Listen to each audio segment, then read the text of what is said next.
What's up, NFL fans? It is another fun-filled episode of Southbound and Down. Let me ask you this. What do you call it when two black guys, a Puerto Rican, a Jewish guy, and a Catholic walk into a bar?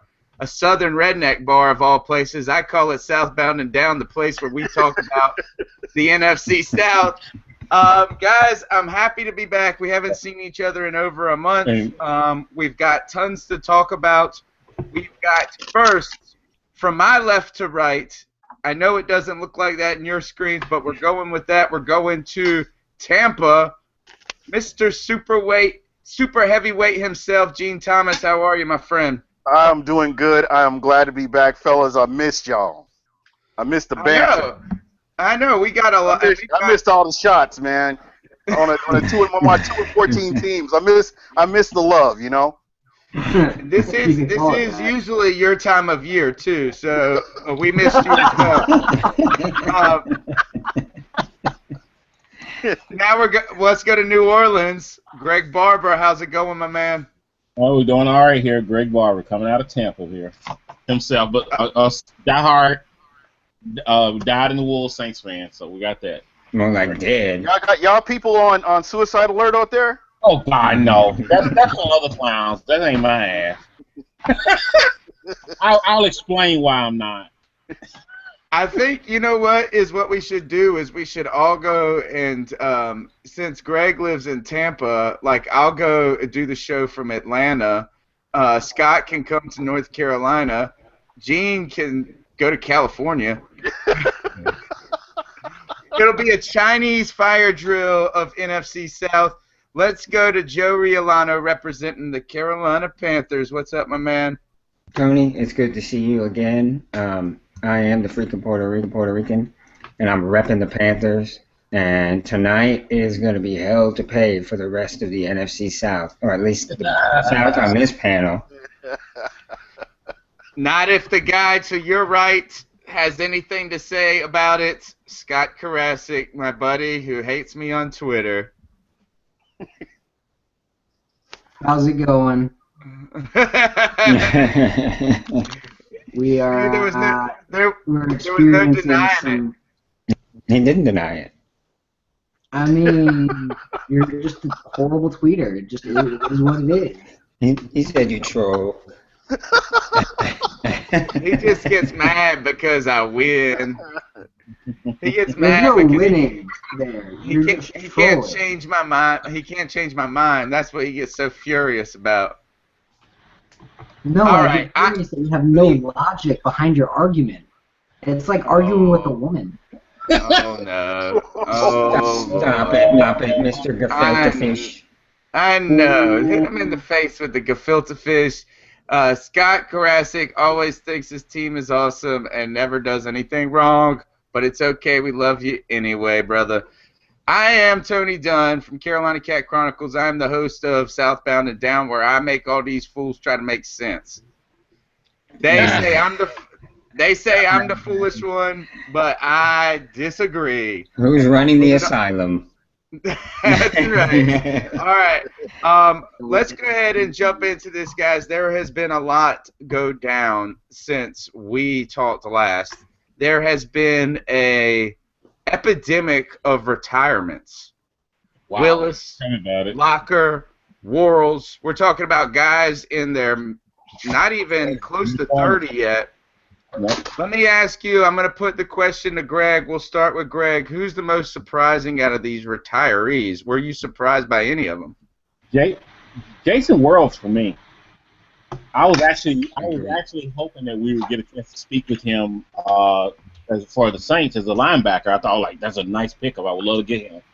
So I was kind of hoping that. Then next thing you know, we get the announcement of the retirement. And that would kind of shock me. Locker did too. I mean, all of them in a sense did, because these guys are only like 26, 27 years old. They're so young. You know what I mean? I mean, some of these guys. Huh? Willis wasn't shocking, because Willis has that thing that's been causing him a bunch of headache the last couple of years. It's a chronic condition, and he's had 7 Pro Bowl years. Like, what else is he gonna accomplish? Right. Understand. Yeah, but I mean, they all still have a level of shock to me. I mean, Justin Smith did not at all because he'd been in the league 14, 15 years.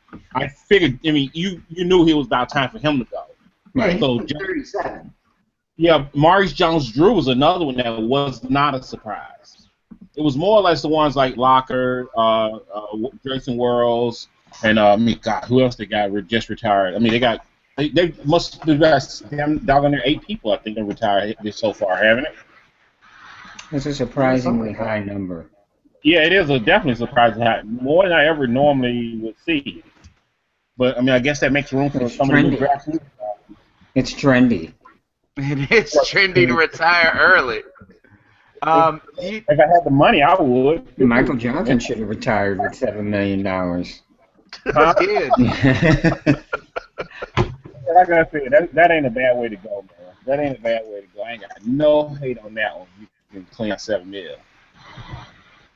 Gene, do you think that this retirement of Patrick Willis was encouraged by the struggles that since San Francisco looks to have just flown into a mountain? No, I don't think so. I agree with Scott. There's been a lot of injuries, and he hasn't played up to his full potential for some time now. And it was a little bit surprising, but hey, with all the problems he's had, it's not out of the realm of possibility. I think if he's financially set, it's easier for him to do it. You know what I mean? If he really kind of saved his money and really did well, got done well with it, when you kind of you can get out while you can still walk, why not?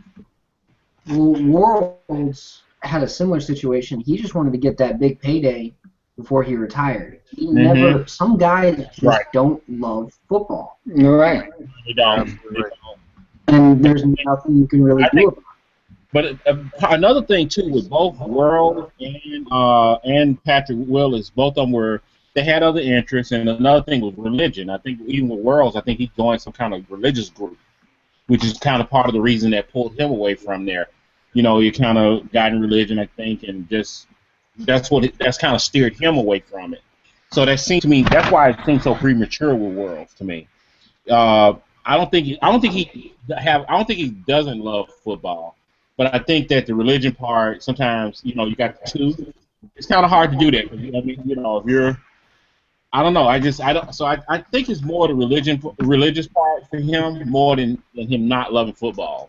That he gained religion, and I think he just has a new focus in life. Well, you're not supposed to. According to the Bible, you're not supposed to put anything before God, whether that be football or alcohol or women or money or anything like that.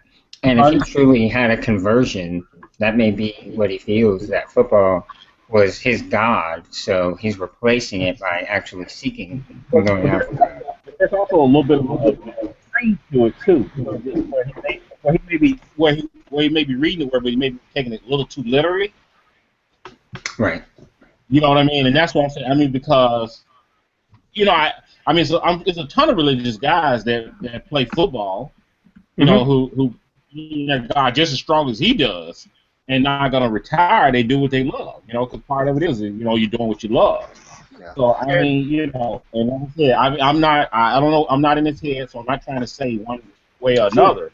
Sure. I'm just saying, from the outside looking in, that's what I'm just reading there, I think. All right, let's go and talk about something else that tried to break the NFL, and that is Shady McCoy, 1,300 yards in 2014. Scott, he's traded for Kiko Alonso. He's coming off a torn ACL. We got McCoy, who's in his prime potentially. I think he's only like 26 years old. That's right. Yeah, that's about right.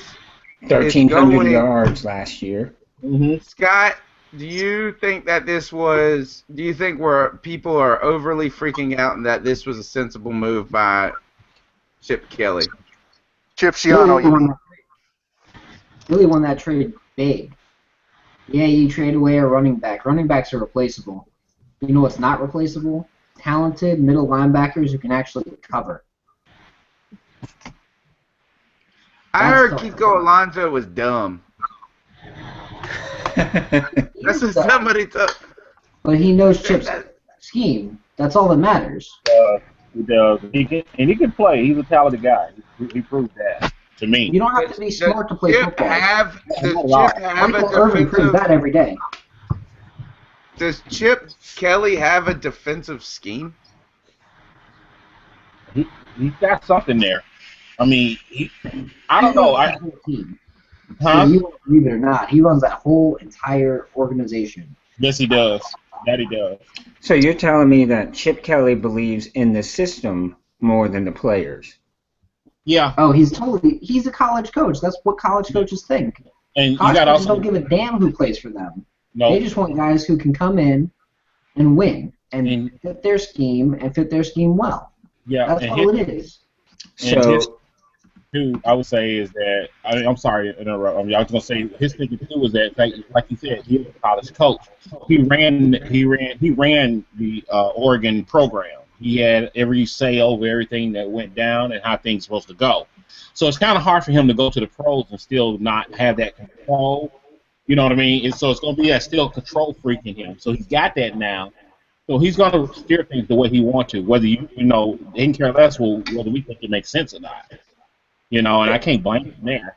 So despite his denial, do you think he's going to go after Mariota? No. Boy, that's a tough one. I don't think he will. He says he will not, but I think if Mariota falls far enough, if he's available, if he's available low enough, he may think about it, because you got to look at it like this too. When right now he can trade up to this year's draft picks, next year's draft picks, and the year after. The minute the draft starts, he can actually trade even the 4 years picks down the line. I'm not saying he's going to trade all those picks to get up there, but what I'm saying, he's got a lot of first and second round picks that if he wanted to try to put them in there, he probably could if he really wanted to do something drastic. But I think he feels like he can run the offense. I guess he feels like he can run the offense with Bradford if he can stay healthy. And I mean, he still got Sanchez. He does still have Sanchez, and that's what makes me think he would be willing to part with one of them and draft picks to maybe a Tennessee or even to New York. Like the Jets pick 6th, I think, don't they? Yeah. I know they picked up Fitzpatrick, but I still think Mariota, because he admitted he thinks Mariota's the best quarterback in the draft. And that's when he turned around and said, "Oh, but I won't mortgage our future on one player." But there's jump in there, Gene. Second overall. Yeah, I'm with Greg. I do believe that if Mariota falls far enough down, I think that Chip Kelly would find a way to make a move to get him. I do realize that he has Bradford and he does have Sanchez, but I can see him trading one of those off or doing something to make this happen. Because right now he's pretty much doubled down and gotten rid of a lot of players, and a lot of people are giving him flack about it. But if he ends up going to the playoffs, he goes deep into the playoffs, he's going to look like a genius based on what he's done. So, and like I always say, you still have to go out and play the game. So, I mean, in my opinion, I believe that, it's possible, he knows what he's doing. I mean, look at what he's let go. Look at what he's let go. He's let go of a 1,500-yard rusher almost. 1,300-yard receivers. That only averaged, that 1,500-yard rusher only averaged 3/4 of a yard after contact. Yeah. Now let me throw this in here. They've gone out because of that line. Yeah, and they've gone out and got the running back from San Diego who can't stay healthy either. Yeah, that dude is an absolute nurse. Very frail. Mm-hmm. So like I said, he's doubling down right now, getting these players in here, and we'll see. He's either going to look like a genius or he's going to look like a goat. And you don't mean greatest of all time. No. He's talking about that goat. I'm talking about when we used to say goat back in the 90s. Yeah. Oh, okay. The goat. Yeah. The goat that they have to trot out at Wrigley Field. Exactly. That's it. That's it. Good call, That's it. Tony. Yeah, but I don't think that a running back's replaceable. He's right. A running back can be replaced, and Kelly felt like that McCoy didn't hit the holes right. Especially in the zone blocking scheme that he wanted to do. So he didn't feel like he always hit it the way he wanted to and do all those things. So he's going to get a guy he thinks he can do it. So the McCoy trade is not as bad. I wonder about the receivers and. It's the receivers. I mean, if he ain't got anybody to throw to, then that could be an issue, don't you think? He's got Riley Cooper. I think the issue here with this is not necessarily the McCoy trade. It is shocking because he had 1,300 yards and he had a bad year. Exactly. You know what I'm saying? That's the thing is he didn't have a good year. 2 years ago he had a good year, a great year. And he was dynamic. He was electrifying. So so if that's what you get on a bad year, the guy can play. Absolutely. The thing that is kind of, I guess, shocking, and you guys have raised this issue, it has to do with the bringing in guys that are injury prone. So not only have you thrown the bird to talent and saying that the system wins, but then the guys you get are not I just don't like Bradford. I'm sorry. I know everybody says he looks great on film. He's great. You know where he's great? He's great in the rehab room. He's great in the film room, studying film. But I've never seen the guy put together a full season that's been of like anything spectacular or even close to it. Well, his first full season, he actually was pretty decent. He was pretty good. I thought he was good. He showed a lot of potential, but then he just couldn't stay healthy. That's his biggest issue right there. I mean, he's a tall, skinny dude, and so if he you hit him right, it's over for him for that season. Panthers did it 1 year. The Panthers took him out 1 year. He went to Carolina and played, and the other one was running to the sideline. The other ones were running to the sideline. ACL. Like, what the hell? I guess for me, Bradford's one of those guys that looks great on paper. He does all the right things. He makes all the right throws. He makes all the right reads. He can do all the things. But if you can't keep it together on the field, it doesn't matter. And we just haven't seen that yet. So I think it's a tremendous I think the Sam Bradford thing is a tremendous gamble, and I wouldn't be surprised to see them try to get out of it. I would, but who knows. I want to talk about, let's move on, though, and talk about our division. That's what we're here for. Gene, I want to ask you about the Bucks. What is going on? What has been, right now, all I've seen is clearing house. Everybody you brought in last year, Anthony Collins, gone.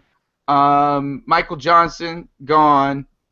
Yep. Who else? The best move of their offseason, cutting McClown. Yeah. Yeah, Josh McClown.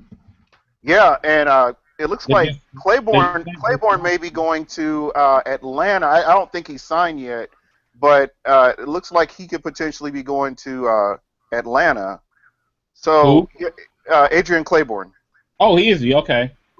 So I also heard that Bowers had narrowed it down to either Houston or Atlanta, and they were thinking a 1 or 2 year prove it deal.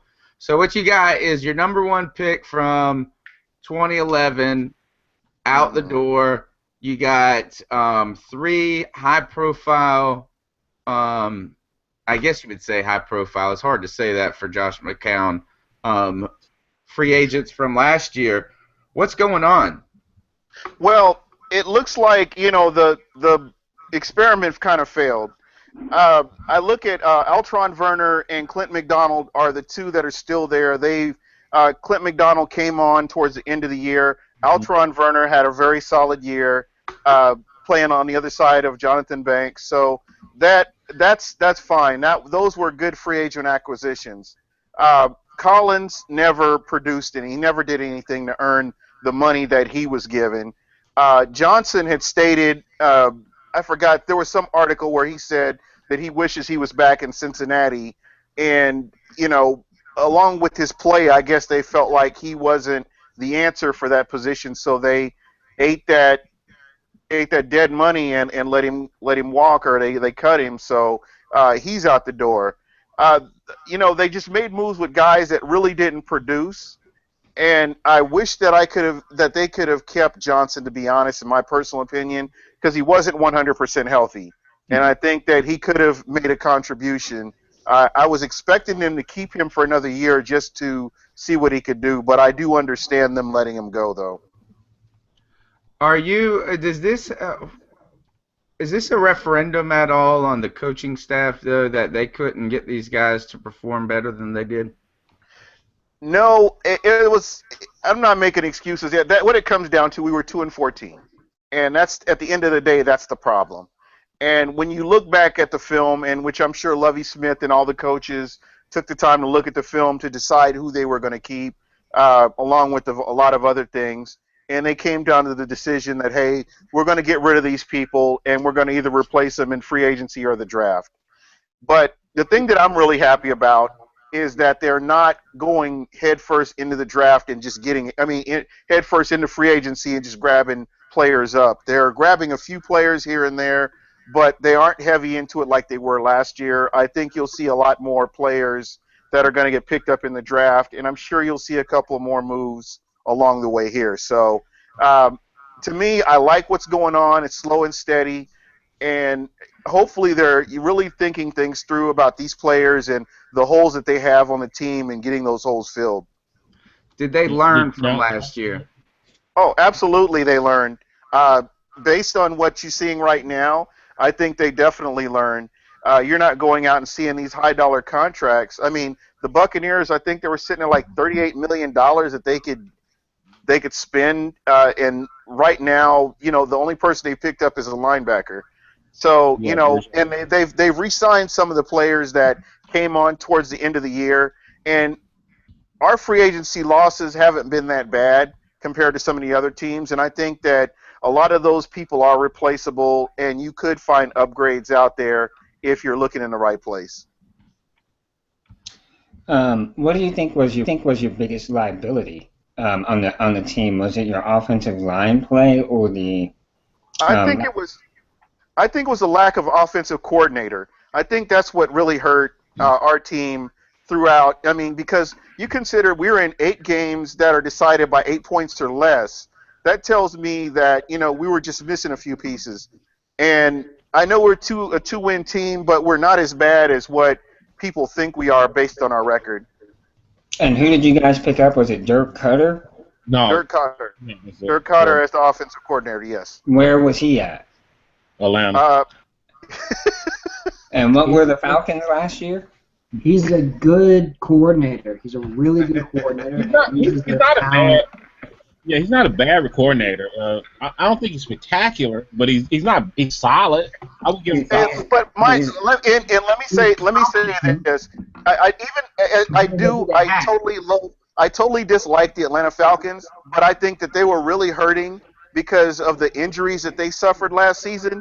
And I think if everybody had been healthy on that team offensively, they would have been a lot better than what you saw. Yeah, Atlanta was so close to being, 3-game different team. When Atlanta had a fully healthy offense, they put up 37 on the Saints, 56 on the Bucs, and then halfway through the Minnesota game had 28 points. And then the offensive line had 3 injuries. And it all fell apart. It's tough. Does Tampa have the offensive weapons that Atlanta has? That's what I wanted to know. Is that not the offensive weapons, but do they have the personnel that is good for that vertical 4? Oh, is that what it's called? Absolutely. Yeah. Absolutely. At receiver, they've got 2 solid options in Vincent Jackson and Mike Evans. Mm-hmm. Both are going to fit very well. The tight end. Very good tight end who we used a lot more like Tony Gonzalez with some seam routes. And even some ASJ. And Yeah. if you can get the offensive line working, you can get holes for Doug Martin, for Bobby Rainey, Yeah, I mean, and Charles well, Sims. look, Charles Sims is going to break out because that's who Cutter really wanted last year until the Bucks took him ahead of the Falcons. Yep. Because Sims would be perfect in that scheme. He loves using his running backs as not just running backs, but as receivers too. Yep. The bigger question I have for Tampa Bay is who the hell is blocking for him? I think they're going to. I think what's going to happen. Offensive linemen, and it would make perfect sense to me. This is what I see. They re-signed Luke Stalker, and I'm thinking they possibly might convert him to like a fullback because he's a very good blocker. Not good hands, but he's a good blocker. So I think they may utilize him in some capacity that way. Yeah, but you need offensive linemen. The You running got back Logan Mankins, and that's it. Yeah. So you get Cam Irving, you move Evan Dietrich Smith to guard because he's not a good center. You know, and then you take DeMar Dotson, who move him back over to the right side because he's not a left tackle, and get a legitimate left tackle. There's not really any free agency. You could at least get someone who's competent in the late rounds and athletic. Competent and athletic is what you need to be looking for if you're the Bucks. Right, and I think that's what you're going to see because, like you said, there's not a whole lot of good offensive linemen in the draft, and I really don't think the Bucks want to dump a lot of money into an offensive lineman like they did last season. I think you'll see them looking to the draft a little bit more to fill some of these holes. Or they could just actually use Kevin Pamfield, who's decent. Let me ask this: don't you guys pick like 34 or something in the second round? Don't you have a really early pick again in the second round? Yes. So you would be able to, in theory, get Jameis Winston and then get a guy in the draft that is relatively, there are a lot of good. I mean, I don't think they're going to step in and be dominant. Or, I mean, look at Matthews. Isn't that his name for Atlanta? I mean, I know he had the ankle. Not going to look great. Yeah, a rookie is not going to look great at left tackle, but at least you're making an effort towards it. There will be guys there that could be developed and better than what you're doing probably. Or they could take the guy who could be the next great center in Cam Irving. Yeah, those are all good options, and I do believe that they will definitely be addressing the offensive line situation, especially in the draft. I mean, Dallas kind of set the standards, not to get out of our division, but the way they've drafted their offensive linemen, and it took them years to do it, but they've shown that you can go into the draft and get linemen to work for you for years to come. And be successful. Absolutely. I heard that I guess the Tampa Bay management was going to watch Mariota, but I guess they're just doing that. Both of your quarterbacks, and you'll get Mariota visiting Tampa next month. Or excuse me, this month or next. Yeah, I think it's April. It's April. He's going to come. So you're going to get to see both of the quarterbacks in one Buck place. All right, let's go to secret in the entire draft is that Lovie Smith wants wants Jameis Winston in the worst way possible on his team. I think, I was impressed with what he did at the Combine, the way he presented himself, I should say. And he went so far as to set up a meeting with Roger Goodell so he can just talk to him on an education level. Yes, so I mean, he's doing all the right things to walk into the NFL. To be honest. All right, last question on the Bucks, and then we're moving to Atlanta. Do any of the guys that you cut, Collins, Bowers, Johnson. Who has gas left in the tank? I honestly do any of them have anything left? I know you like Michael Johnson. Do any of the other guys? I think Adrian Claiborne is going to be good.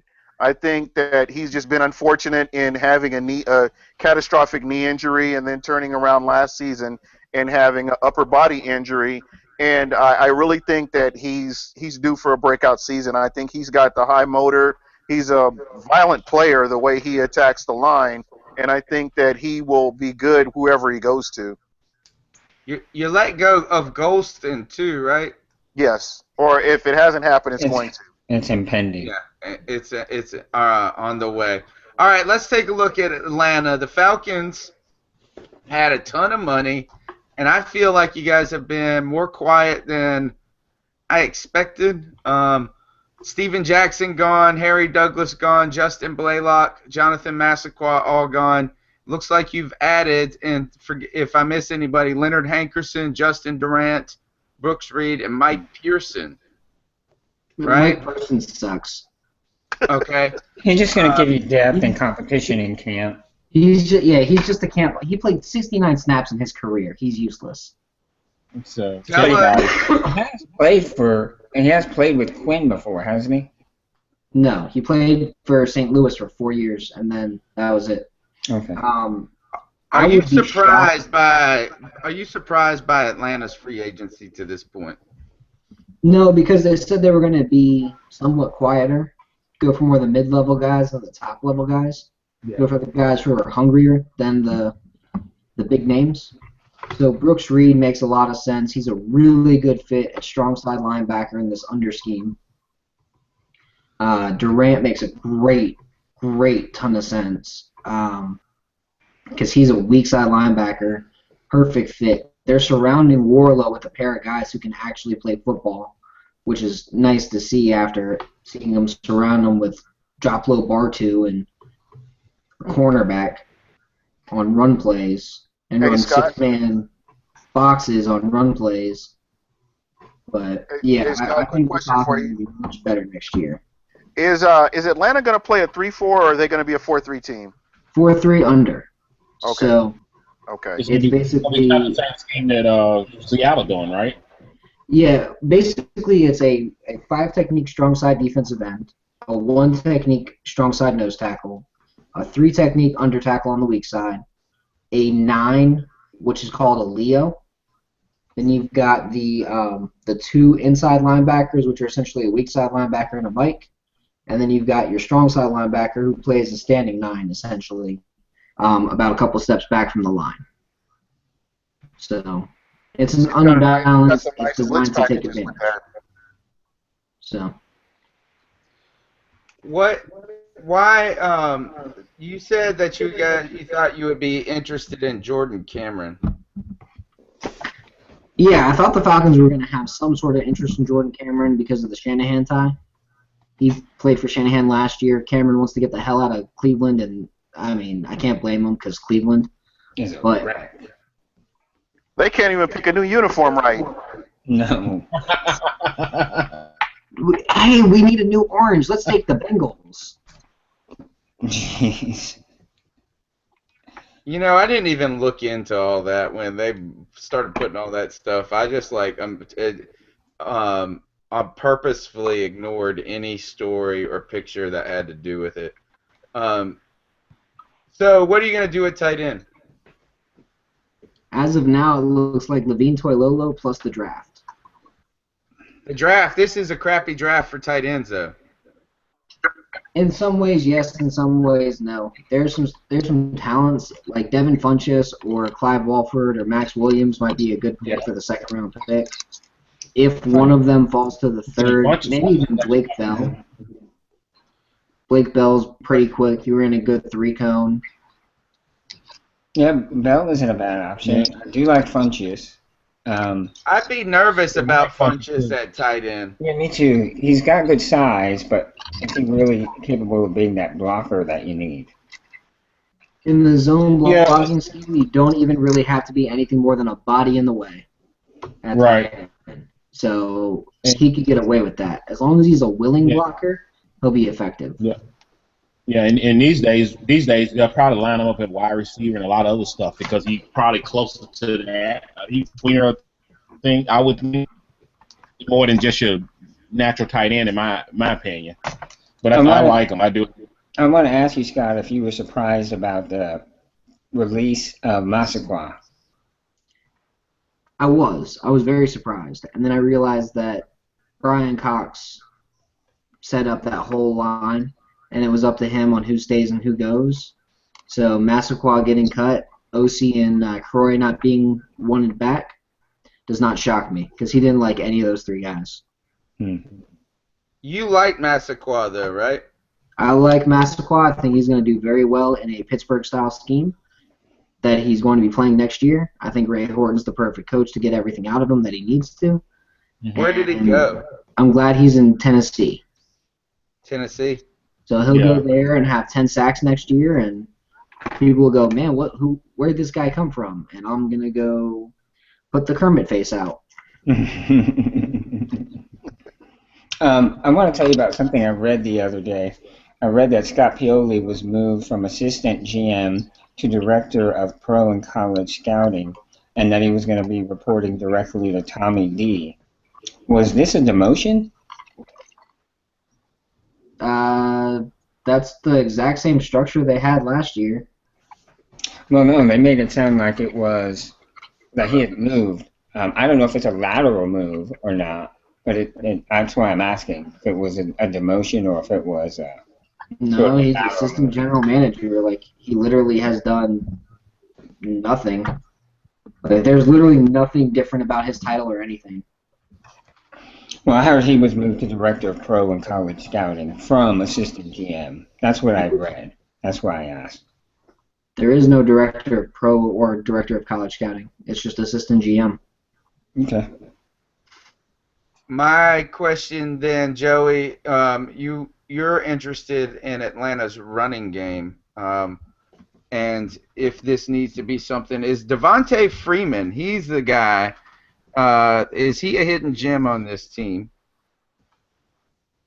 Oh, yeah. Oh, yeah. I had a second-round grade on Devontae Freeman heading into last year's draft. He and Malachi Goodman are two guys that I really liked, that I thought were going to be very... I thought if they got put in the right scheme, the right situation, they could explode and have great years. Is Mike Shanahan's scheme that scheme? For Freeman, it's the exact same scheme that he played in college. Right. So that seems like, is he going to be ready to take over, or is he just going to be a factor in the running game? I mean, I think he could take over. I think he could be an 1,100-yard back, but it all depends on what they do. It all depends on who they take in the draft. If they take a guy early, he's not going to be that guy. If they take a guy late, then maybe he will be. I just don't see the Falcons. I don't see the Falcons giving up on the guy. He was picked 103rd last year. They knew he was going to be the future running back. I mean, I say he's probably. I say if you have a fantasy team and you're drafting right after the draft, and Atlanta hasn't taken a running back before the 4th round, spend a pick on Devontae Freeman at some point. He seems to have a lot of upside, like you said, in that system. Can cut real well. Maybe that is something that will be the pleasant surprise for the Atlanta running game. What was that? Think work done. Okay. How's he handling the blitz pickups? He's a thicker, slightly slower work done. Okay, what else do you see happening in free agency from the Atlanta Falcons? I think they're going to sign someone like Shelley Smith, play left guard for a year, or at least get someone who's decent. I'd love to see Derek Morgan and Adrian Claiborne, or Michael Johnson and Adrian Claiborne. I really don't want to see Daquan Bowers in Atlanta, but I have a feeling it's going to happen. And if it does, I think they might end up actually cutting Tyson Jackson, which would be hilarious. But that is horrible. Daquan Bowers has never come in shape. He's never. I mean, since he's been in the NFL, I know he had that injury his first year, but keep in mind, this guy always came in overweight, and it took him all the way through the camp to get in somewhat shape, and then he took plays off. He's just not a player that I would invest a lot of money in. I'm I don't think thinking 1 year, $2 million. Yeah, I don't think anybody's going to give him a lot of money. But Gene, I floated the idea out in a Reddit discussion, and one of the responses I got back was he ate himself into a defensive tackle.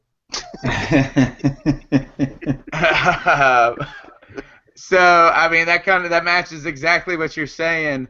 That's unfortunate. I think he had some injuries in college as well that seemed too hard for him to overcome. Okay, Yeah, so catastrophic knee injury. all right, let's move to Carolina for a little while, or for a couple minutes. Oh, by the way, Charles Godfrey back in Atlanta. Yeah, on basically a minimum deal. Oh yeah, total minimum deal, but that's good. I like Charles Godfrey. I've always cheered for him. I hope he can contribute on special teams or something. That's probably going to be his role. Joey, let's move to Carolina. Not another team. Basically, this is the most boring free agency discussion ever because the one team that's been active, our guy has a bad internet connection. Other than that, the teams have been laying low, and I got to say, I've been proud of the Carolina Panther fan base for not freaking out over this. Right, me too. When it was funny because whenever there was somebody being cut or released, somebody that's a Panthers fan would say, "Oh, we could use him," and then Twitter would go into a flurry about, "Well, yes, we could, no, we couldn't. He can't do this. He could do that." But when it gets down to the nitty-gritty and Christmas starts, because really this free agency period is like Christmas in the NFL. Everybody's spending money everywhere, offering more money for this person than for that person. But the Panther fans have been pretty relaxed. I think, we've done the big purchases in the past that haven't panned out. We've tried to make splashes here and there, and it hasn't worked. I think we realize that the front office personnel we have know what they're doing. So we trust them. Why it's so quiet? Is it just me and you, Toby? Oh, it's No, not. I'm here. Okay. No, I mean, why so quiet in free agency? Well, for one, the money. There's not the echo to give us plenty of noise. There's the money issue, of course, and I think we're just being frugal, man. Like we talked about earlier, getting the most bang for your buck. We just I don't want know to why be you sure guys of aren't that. re-signing Greg Hardy. Well, I heard today that his suspension is only going to be 1 to 2 games. I don't know how true that was, but that's what I heard. So Well, I think they're going to have to do that because the rules under the CBA, the rules at the time that this happened were for a first offense. That's not how That's it works. what the court ruled with Adrian Peterson, though. No, but here's the thing. He's already served a 15-game suspension, essentially. Right. So that's the way they're looking at it. Adrian Peterson already served a 14-game suspension, essentially. So that's why his suspension was completely waived, which I think is going to happen with Greg Hardy. I don't think he's going to get a suspension because he served 15 games. But he got paid the whole time. It wasn't a suspension. Not in the truest sense of the word. Yeah, they can fine him 2 weeks, but that's whatever. They can't. I think what they did the same thing with Adrian Peterson. They fined him the money for those games that he got paid, but they didn't count any game suspension because he missed 14 games. Yeah, he did. They're going to do the exact same thing. He paid the rest of the season after he got exonerated, or whatever they called it. Not exonerated, but from the court case, they didn't jail him or anything. I'm going to write the NFL, them, gave him suspension for like the remainder of the season, but they didn't pay him the rest of those games. So what I'm thinking is, if he does not get suspended, or it's only a 1 or 2 game kind of thing, I really believe that's some added incentive for the Panthers to sign him. Not saying Well, they they're will. not. They're not. They don't want. They've already. Jerry Richardson said that he's already. He's just tired. They're exhausted by the situation. He'll be in Tampa. He'll be somewhere. You know, I saw Gerald McCoy was courting him. Talk about putting Justin Hardy and Gerald McCoy together. That would just be devastating. I know you meant Greg. Greg Hardy. Yeah, Greg Hardy and Gerald McCoy would be trouble. What did I say? Yeah. Said Justin. You said Justin. Oh, Justin Hardy. That's who I. That wouldn't be quite as bad. I hope Greg goes to an AFC team like the Broncos. Yeah, anywhere. Anywhere in the AFC. I don't want him in go to the the NFC. Raiders. Yes. Yeah. Yes. Or put him with J.J. Watt in Houston.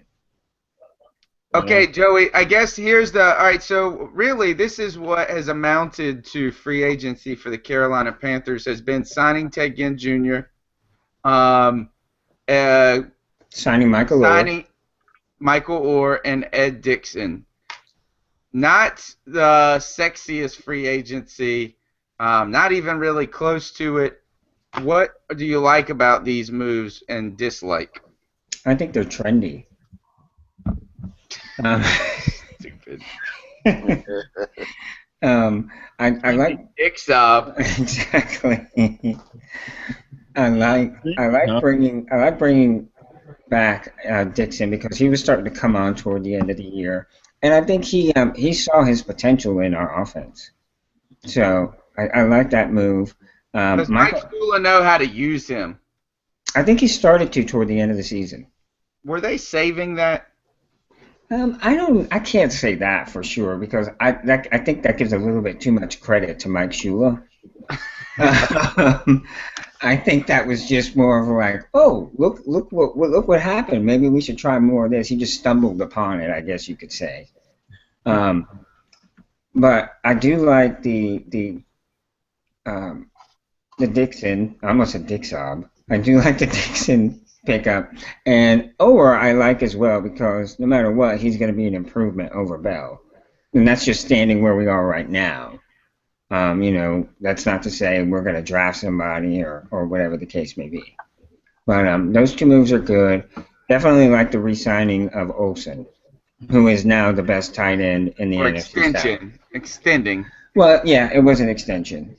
But he is the best tight end in the NFC South now.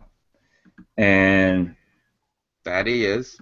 Fozzie Whitaker, which brings us another sort of change of pace kind of back. He's multi-purpose too. So I like what the Panthers have done. They haven't gone crazy spending money or wheeling and dealing. Just kind of standing pat and watching what's going on.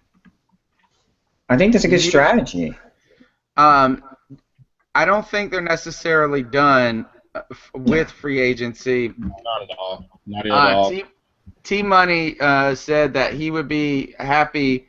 He would take, should I say? He didn't say happy. He said he would take Michael Johnson or Collins in Carolina. He thinks they could play better in a different place. How do you feel about that? Johnson, he had a good year, and I guess a good year or two in Cincinnati. So, I mean, the potential is there, yes. If you're talking, a low money kind of deal, I would go for that. But Michael, and I keep saying, you keep telling people Michael Johnson was injured in preseason, and he had an ankle injury, and to me, I think it affected his play throughout the year. And a lot of our fans, especially in Tampa fans, thought he sucked. But the guy was injured; he wasn't playing 100%. I wanted him to stay for another year. I know it's not going to happen, and just see what he could do. Yeah. I think wherever he goes, he's going to show out. Yeah, it's hard. With a bad ankle, when you got bad wheels, it's hard to do what you got to do as a defensive line. You can hardly walk with a bad toe. Yeah, you can't play. And he was still productive for his snaps comparative to a bunch of guys on that line. Yeah, agreed. I mean, Akeem Spence is garbage. William Golston's terrible. Yeah. So, He is terrible. I don't know what they were doing picking him up. Is just bad. Like he's productive as a pass rusher, but that's all he knows how to do. Yeah. And even then, he's not. He's still getting destroyed at the line on almost every snap. And were you meaning Collins like like Anthony Collins? Oh my God, amazing play. But you got to remember, Golston was what Vernon Golston's cousin or something like that. Vernon Golston was uncle, I think. And you can remember how he was a workout warrior, but did not play very well during his time there. Well, what you're going to see is like with the people that you mentioned, you're going to see them using a rotation. Yeah. They're not going to be starters, but they'll come in and give people a breather. But that's what they're there for is depth. And that's all they're there for. I mean, you're right. They're not starters, but you would bring them in and let them play for somebody while they were getting rest. Like Daquan Bowers, if he does get signed by the Falcons, he's going to be a backup. He's not going to be a starter. So I would hope not. Well, yeah, no, he's definitely not going to be a starter. Maybe he can sell beer and stand somewhere. Don't let him sell hot dogs. That's my view. And he'll be way cheaper.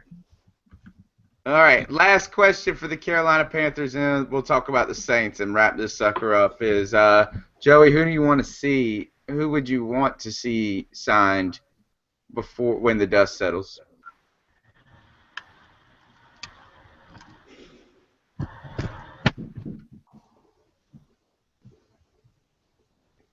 I'd like to see them bring a receiver in. Yes. Just somebody a little bit, with some experience, not to a long-term deal. Somebody that can come in and help right away. Help right away, maybe a year, 2 years, and show the young guy something. Maybe, if he can stay healthy, a Wes Welker kind of guy. What about Eddie Royal? I like Eddie Royal. He signed with the Bears. He did? He did. Okay. It just happened like 10 minutes ago. Do you think that Ted Ginn Jr. will be a mentor for your receiver, your second-year receiver? I hope not. I don't understand why don't go out and get Michael Crabtree. That's what I've been saying. That's something that I've been looking at. Saying. I would not mind that move. He's not all that different from Kelvin Benjamin, to tell you the God's honest truth. He's a little more fluid, maybe a little faster, but they're both big guys and use their body as receivers, which is fine as long as you pick up speed in the draft. That's real. We got to get that fast guy. Or why not go after Kenny Britt and Cecil? I like him too. Somebody else said that too. I like Britt and Crabtree. Either one I think would fit nicely into what we need. We need a guy that isn't slow as dirt but has good size, because what you can do is this: if you can trot Kelvin Benjamin out there, Michael Crabtree, and then put Philly Brown or Ted Ginn Jr., those guys are not good enough to get deep when they're the number 2. But if they can sneak behind guys when you put those big dudes out there to run those intermediary routes, I think it would be great. I know who it is. Cecil Shorts. I'd like Cecil Shorts if we could get him. I think that would be a good move for us. He is good. I think he's he's going to be expensive. No, he's not. If he was going to be expensive, he would have already signed. Yeah. With who? No, he's saying if he. He would have been already signed. Right. I got you. No, he's more of a wave guy, I think. I don't think he's going to be out of our price range. It's just, well, do they think he can fit in the offense, which I think he could. I like the experience he brings. He's got good speed. He's good at running those over-the-middle routes for his size. Is there anybody out there that could help shore up the secondary, Joey? I feel like a secondary addition could be just as beneficial as a wide receiver, because I don't like the idea of the entire wide receiver core being freshmen, essentially, underclassmen, right? the secondary is essentially all underclassmen if you don't count Roman Harper, who you can't really count on him to be the guy, I don't think, for, I mean, maybe he'll be out there, maybe he won't. Is maybe somebody like Brandon Browner, would he be a guy that would work? Well, you like his size. He can play the position. I liked your boy Searcy. I thought he was going to be our guy. You wrote that piece on him, and you talked about how good of a fit you thought he'd be, and I had to agree with you. But he's now a Tennessee Titan. Yeah, he did. Dwight Lowery wouldn't be a bad fit for y'all either. Who? Dwight Lowery. He had a good year in Atlanta. Yeah. He wouldn't be a bad fit in Carolina. Yeah. He'd be like 1 year, 1.5. Yeah, if we could get Does Brown. he play safety? Lowery? Yeah, he plays free safety. We could use a free safety if you move Trey Boston to strong safety. Or if you just use Robert Lester at strong safety. Who did well the year before last. Yeah. But he didn't make it onto the field last year, and there was plenty of opportunity. It makes you wonder. Because he did do well the year before. He made some big plays, man. All right. Yeah, so there's still going to be some action. I think Carolina, I think, T-Money said Browner out of our price range, and I agree with that. He said Darius Butler or P-Rob at corner. I don't know who that is. Patrick Robinson. Patrick Robinson. From the Saints. Y'all can have them motherfuckers. Yeah, that's the guy that Greg hates. Y'all can have them. I'll drive to the airport for you. Yeah, see, I like that. All right, let's speak. Let's talk about the New Orleans Saints. You guys tried to break Twitter in free agency. You did. I mean, I stayed off of it. I stayed off Twitter because the minute they made that trade, I'm like, I'm not even gonna try to talk. I knew a lot of nonsense is just gonna be all, hear a lot of nonsense. So tell us, how bad is it in New Orleans right now? I don't think it's bad at all. I mean, look, let's look at it like this. I mean, everybody's gonna say that having Graham, because Graham is like, he's probably the second or third best tight end in the league. I get that, and he's a red zone threat, and the Saints in a sense are losing a weapon. But you got to remember, before Graham got there, the Saints were already a number one. They were number one offense. But for years before Jimmy Graham ever got there, they won a Super Bowl with Jimmy Graham before Jimmy Graham got there. So I mean, it's not like the offense won't still move. All things got to do is replace his production. So I don't. Like where everybody else is about ready to hit the fire alarm or jump off of the damn building. You do if you're going to. I'm not. Because the way I look at it is like this. For one thing, they're going to do Seattle is paying the rest of his contract, which is like $27 million. So that frees up money for the Saints down the line. Not as much this year, but next year to still make more money. And this might be the first off season that damn, we're not over the cap, and we got to sit around and try to cut contracts and crap. Trying to get under the cap. So I mean, I think it was a win-win. I think getting Unger was a good pickup because we had to short the middle of that lineup.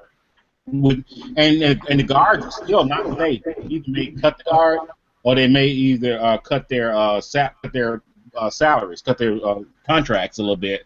And that's coming, but I think they're saving that until they have some free agent acquisition coming in. So that's coming too. Those two guards still are not safe. There's a couple other players they may cut. I'm okay with the Graham trade. I mean, don't get me wrong, it was a shock at first when you read it. It's like, damn. But when I start thinking about it, and Loomis said the right thing. So you just made it through the fifth stage of grief. You never had a good defense. Acceptance. Yes, you got Graham gone. Thank you. You got Graham gone. You got Pierre Thomas gone. Yeah. Pierre, I figured Pierre was going to be gone after this year anyway. I figured this was his last season when they were almost cut him last year, and they went ahead and kept him. So I saw that coming. Tavares Cadet is another one that may be gone. I even heard you guys were shopping Drew Brees. That's not true. It is not true at all. Because why would you get offered if you're gonna take Brees if you're gonna trade Brees? I think you can get an offer because there's a $26 million cap hit. You would have been better off trading Graham for Russell if you're gonna do that. You know what I mean? If you're gonna trade Brees, they're not trading Brees. I don't think that happened. If they were going to do it, somebody would have done it now, and you would have really. So that was some bullshit rumor. Honestly, that was some BS rumor there. That's not even the case. Now, if they could have rearranged his contract if they were unhappy with him or whatever. So I don't see that happening at all. Why didn't he be the team player that he should be, that Brady is, and say, look, I'm making too much money. Let's cut my salary back and see if we can keep some of this talent, or maybe get some talent.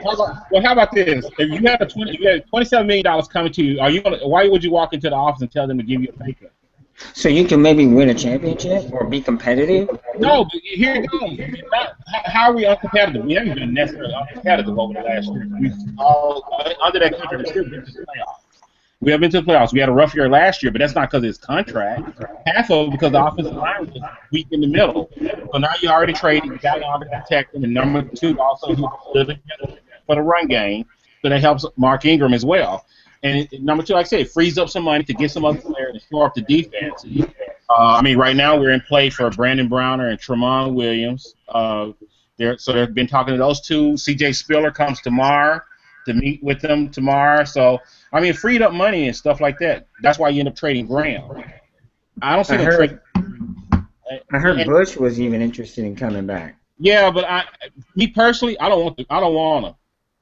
I don't want Reggie Bush to come back. I rather either go through the draft and get another good young change of pace back or something, or like I said, something like a C.J. Spiller actually I think would be a nice little piece to come in there as well. But you still got to go to the draft and you still get another back. But so you don't think the Saints are in rebuilding mode at all? I'm not. Of course, they're rebuilding to a certain point, but I think more than anything, I think they're tired of being over the cap every year and then having to do all this cutting. So by getting rid of Graham's contract, it frees up money down the line in the next couple of years. You short up your front line. Plus, number two, you got another first-round draft pick. So you got two first-round draft picks that one you can trade back, more picks, or number two, you can take those two and package up and move and get somebody else. If you got a really good playmaker, linebacker, or a cornerback or somebody like that you want to get, if you have to package those picks, you can do that. So it's still a win-win in a lot of ways because draft production can be replaced. You got to remember, you still got skills. Brandon Cooks will be coming back off injury. You still got Colston there, who's fairly reliable. Still reliable, and then you also got a couple of young guys who I think can show up. Of course, Nick Toon, and then you got Shantavius Jones and Brandon Coleman. Coleman is like 6'6" himself, who probably could be a nightmare down the line. I think you're just looking through rose-colored glasses because that's a big loss, man. And Jimmy Graham is a. But it's not. That's not like. But come on, They got more weapons than Jimmy Graham. Sure. But what I'm saying is what he does to the defense, how he affects the defense. He didn't do it the last 5 games last year.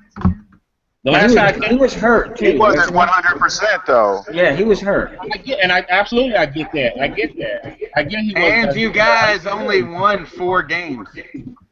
Say what? Or 5 or 6 or something like that. They were all like. I didn't hear you. Not like How many games did you win? 7. We're 7-9. And you got to remember, we lost about 3 or 4 games too, less than a field goal. The first 2 games of the season, we lost less than a field goal. We could have easily been 9-7 just with a bounce of the ball here and there. And a lot of it was more defense than it was the offensive issue. So, like I said, we have to short that defense, and we also got to think about it too. The fact of picking up their coach. That defense is going to be better. So you're gonna have to face that defense down the line.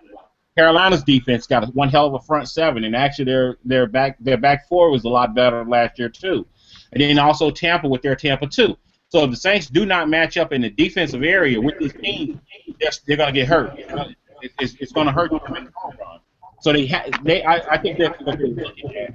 That we got to get stronger on defense, and the offense would work fine because I mean, before they had Graham, like I said, they were. If you look at their numbers before they had Graham, they probably scored more 40 points games during those times. I mean, in 2009 they didn't have Graham; they had Jeremy Shockey, who was based on the tail end of his career. You know, and they won a Super Bowl because they had opportunistic defense that year too. So, which helped them with a high-scoring offense. So, I mean, the defense, they need the defense there because the defense can't just them and give up all these points, and then the offense got to play catch-up all the time. So, I get the point. Don't get me wrong. I'm not necessarily. I don't love the idea of getting rid of Brown, but it does make sense to the point that because he's a valuable piece, that you can use him to get something else. Sometimes you got to give something of value to get something of value. So, I mean. It's not. I don't think they're total rebuilding mode, but I also don't look at it like I don't look at it like they're going to be a 4-11 team. I mean, a 5-11 team this year either. I don't see that happening. So I mean, I think they'll be very competitive in that division. You know, so I mean, and I'm okay with everybody else thinking that they're going to be a 5-11 or whatever they're going to stuff. You know, that's fine. I mean, I really don't care about that. Even if they have a bad year this year, I think another year or two down the line, it pays off by doing this trade. It doesn't look like it now, but I mean, sometimes you got to play for the long game, and so I mean, I think that's what you have to do. So let me ask you this: aside from what's going on the field and in the clubhouse, what about what's going on in the front office? With what? With as far as ownership. Well, I mean, at this point in time, right now, I mean, they got some issues there, but I mean, that's nothing that's gonna spill over to the field at this point. You know, I mean, that's between Tom Benson and Smith and trying to get that straight. You don't think that'll trickle down and have any effect on the management? And why would it? I mean, only way it's gonna trickle down on management is if the Rita LeBlanc or something like that end up taking over the team or something like that. Mm-hmm. That's where we trickle down. Because then you might see some heads roll, irons and heads roll and stuff like that, right? Because they're gonna probably want to get people that are loyal to them and this and that and all that type of stuff. So that's where you guys see it. But at this point in time, as long as Tom Benson there and Gail Benson, his wife, are in control of things, I don't think it is at all. I think, you know, so the only way it trickles down is there's a changing ownership. Okay. But other than that, I don't think that's going to be an issue at this point in time. It shouldn't weigh on the players. It ain't the players' problem. I mean, you know, unless the players are worth $2 billion as well, I mean, who's going to stress about that? Right. I mean, there's no point in stressing about it until it happens, I guess. Right. Exactly. I mean, there's nothing you can do about that. So, you know, I mean, like I said, for the most part, like I said, I do think. I mean, there's some rebuilding to it, but I think it's still a lot more story to be written during this off season before we really can say one way or another what's going to happen this year, or how's it really going to. Let me jump in here because I got to get out of here and we got to end this show pretty soon. But breaking news potentially. Steve Smith just deleted a tweet that said that the talks of him coming back to Carolina might be underway. If that happens, it's over. What's over? We're going to win the Super Bowl. You'd be lucky to win the division. Pretty much. Tell us, Scott, who's going to win the division? Ask me once we get to preseason, because right now no one's going to win the division. No. I'm saying I'm with him like that. Because at this point in time, I mean, until free agency and the draft really sets in, you don't know what pieces you got. At this point in time, we're everybody kind of breaking off pieces and cutting people. We haven't filled those holes yet. I mean, nobody has. I haven't. Our team hasn't. So we got to see how those holes get filled. Well, Carolina is probably bringing back, though, the closest they've had the least turnover though. Yeah. But that doesn't mean that you're going to win the division because you have the least turnover. Doesn't No, mean anything. but we are the division champs until somebody beats us. You're right, but you got to understand, and I understood Peyton's point too by firing the coaches and cutting some of the players. He felt like they were growing the scale, and I think he was right in a lot of ways. That sometimes he had to shake some things up. So All right, I know that you guys think the Panthers suck no matter what, and Gene's the only person that ever gives us any credit. But here's the thing is that we're bringing back the same coaching staff. You're going to have a healthy quarterback. You've got some pieces that have shown as rookies. I mean, we trotted out like... Okay, so you want to be... We started... no, I mean, we had like 19 Round your ass in March. Worst I'm not saying that. I'm not saying that. Look, it's not you're saying. It's not a guarantee. It's nothing like that. What I'm just saying is that some sort of stability in an organization has to help moving forward a little bit. You got it's just consistency. You're right. It's consistency.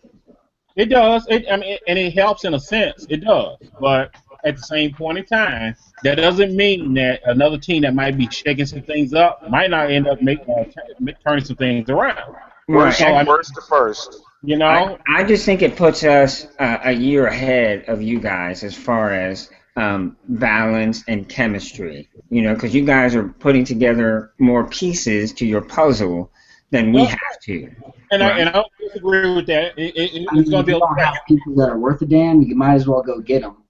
Yeah, exactly. Right, and I'm not saying that the pieces you get won't end up being better. I'm not saying that. I'm just saying if you look at it from the perspective of these guys have played together longer, they're going to be a more cohesive unit. But these guys, that's not always the case. But a lot of times it is. Not always.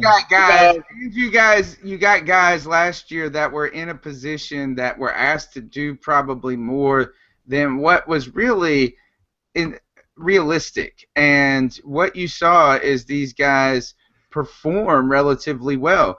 Ben Wickery, he had a solid rookie campaign. Yeah. Trey Boston looked okay in his rookie year. Coney Ely came on as of late. Trey Turner started to look better as the year progressed and more comfortable. So what you got is, and then you're talking about K'Wan Short, Star Latuile, guys developing into the next level of player.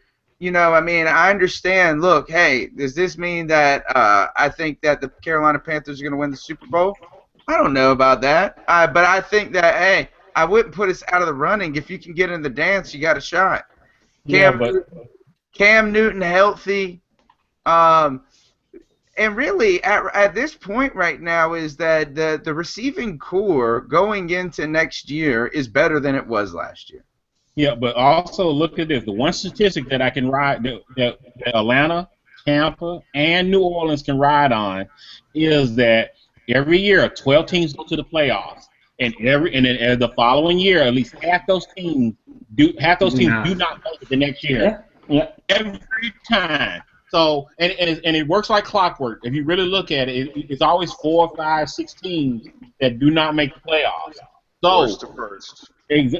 So I mean, for me in March, right now I'm not gonna make a single prediction. I can't until like Scott said, preseason gives me a better idea of what I'm looking at. Can I raise my hand? Stupid, and the Tampa Bay Buccaneers aren't gonna come close to winning the division. That's the prediction. Let me just say one thing to Greg, or let me ask Joey a question in response to Greg's comment.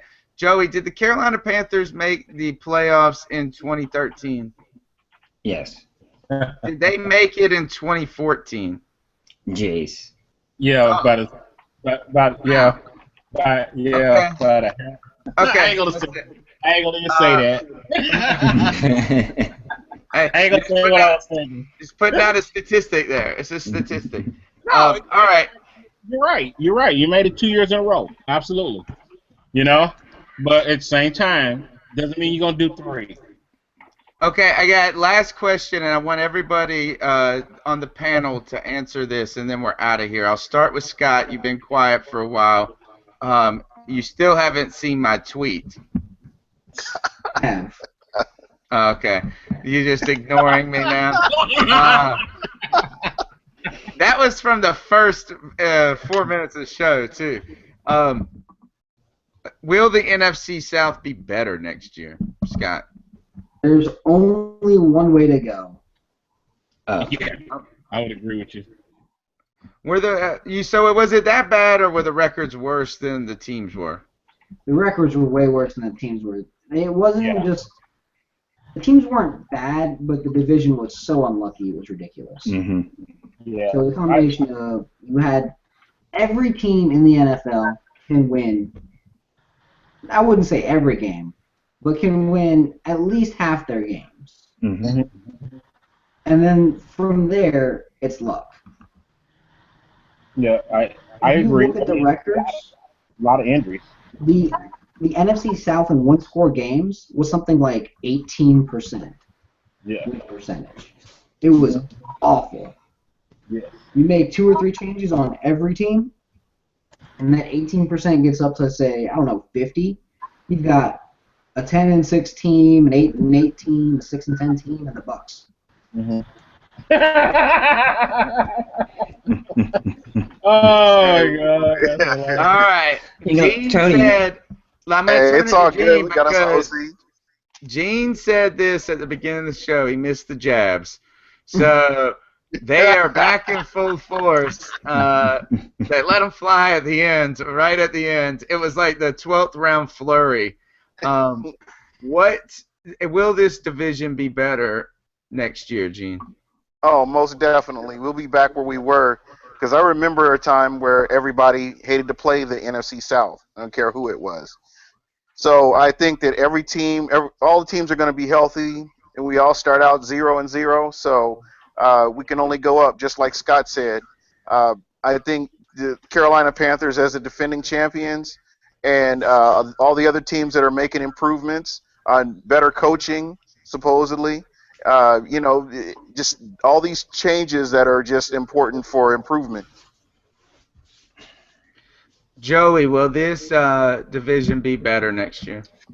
Yes, this division will be better for one reason alone. Last year, it was as if Moses released one of the plagues of Egypt upon the NFC South, and it was a plague of locusts, but instead it was injury bugs. And they bit and afflicted everybody. So we'll be healthier as a division. We'll be healthier, and that alone should make a big difference in our records. I think that's the first Bible reference that speaks to everybody on this panel. I think you're right.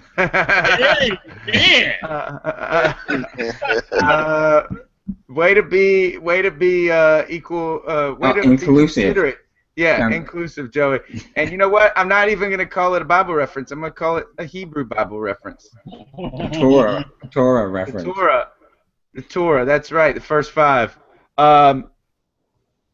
Greg, will this division be better from a team that just blew itself up? Yeah, I think so. I do think the division will be very good. I think it'll still be competitive. It's always competitive, even if we all stunk, and we still were fairly competitive overall. But yeah, it's going to definitely be better. I don't see. You only can go but up. It's only spot you got for all the teams, and I think we'll surprise some teams. I think it's going to be a nice little sleeper year for the NFC South in a sense. Because remember last year, even last season, I made that little prediction. I was like, I got a feeling that whoever comes out of the NFC South will win at least one playoff game. And you guys went out there, and beat the Cardinals. At least you pulled one game out of there, like I expected you to do. So, and I think it is only way to go is up, So I don't think we blew ourselves up as much as you guys like to think. It's just you don't see the same names on there as you used to. That's all. Well, if Drew Brees gets shot, then definitely that thing is just over. He's not getting shot. He's not getting shot. I started that rumor. He's not getting shopped. I mean, how about this? Is that I think if Drew Brees went to Buffalo, I think they win the damn Super Bowl. I can agree with that. I can agree with that. Still the coach. Yeah. Oh well, that's true. I wouldn't have an argument with that. You don't need him to coach offense. If you bring Drew Brees in, you wouldn't need him to coach offense. You got Sammy Watkins. All of a sudden, he can reach his full potential. You got the other guy on the Shady. Yeah, I mean, really interesting. All right, Scott, tell them how they can reach you, and are you working on anything right now that on the Falcons? I'm working on the Falcons free agency tracker, and I'm also working on these draft pick profiles. I've got all these notes from these players, so it takes me a while just to read my own handwriting. But once I get through it, I'm good to go. I'm working on edge players right now. I'm trying to get another 50 out this year. I did 50 last year. If I can't get all 50, I'll be disappointed in myself. But that's the goal. You know, what I would suggest to get that out a little faster is to stop handwriting and maybe consider typing it. Well, I'm taking it from the handwriting to the typing. The notes are done throughout the year. Oh, like you're on with the stopwatch. No, I don't use a stopwatch. I hate stopwatches. I got you. Can they find you at Bleacher Report or anywhere? They can find me at Bleacher Report. They can find me on Twitter. And yeah, that's it for now. Okay, Gene, are you guys doing Southwest Bucks talk? Yes, we will be doing it. I think we took a break until the draft, and we may do one here next week. Me and Princess Nikki may get on here and talk some football. So I'll definitely give you guys a heads up when we get ready to do that. You can follow me at Super Heavyweight on Twitter. You follow me, I'll follow you back. I do love to talk football. Haven't been on Twitter much lately because I've been following all this other stuff, but you send something to me, I'll respond. Will do. Everybody follow at Super Heavyweight. Greg, how can they get after you and talk football between the hours of 11 and 12? Yeah. Pretty much you can get me from sun up to sundown, or even later than that. Around the clock, it seems like for me. But anyway, at Intense GB, you can contact me there. That's my Twitter. Also, you can probably find me on Facebook with Greg Barber. But I'm in an article I'm working on. I'm working on an article right now for the Saints as far as their running backs. It's a little bit about Ingram, and then also some other backs, 4 or 5 backs to look at for the Saints to look at for the draft here. Where can that article be read at? It would be read on Cat Chronicles, actually. Read on Cat Chronicles. That's right. That's right. We're going to be featuring an around the division, or what's going on with the rest of the NFC South, and Greg is going to be leading that charge. We welcome him on board as a member of the team, even though he's a Saints fan. Yeah, and Gene, the invitation is always open to you as well. You know what? Gene. I may just throw something together. Yeah, because I'm probably going to do a Saints mock draft next too as well. So what I've learned from this show, which is good about this show, and we'll close on this note, is that sometimes we just tend to be so inward-looking as organizations or as fans, and we focus on our teams so much. While looking outward is a real big part of the puzzle, in understanding your own team and how you match up against other guys. The divisions are still important in the NFL, so that's why Southbound and Down exists. And I'd like to thank everybody for joining us tonight. Joey, how can they follow you on the Twitters? On the Twitters or the interwebs, you can find me on Twitter at Joe Riolano. You can occasionally find my stuff on CarolinaCatChronicles.com. And most of the time, you can see my ugly mug on the C3 podcast or Southbound and Down with the rest of my homies. All right. Well, we will check everybody out right now until the season kicks off, or until we get at least through training camp and stuff. We're going to be the first Wednesday of the month. Even though this was the second, we'll get back on our normal schedule in April. So we'll see you guys then. Yep. Worst to first, baby. Worst to first. First to first. You ain't Repeat,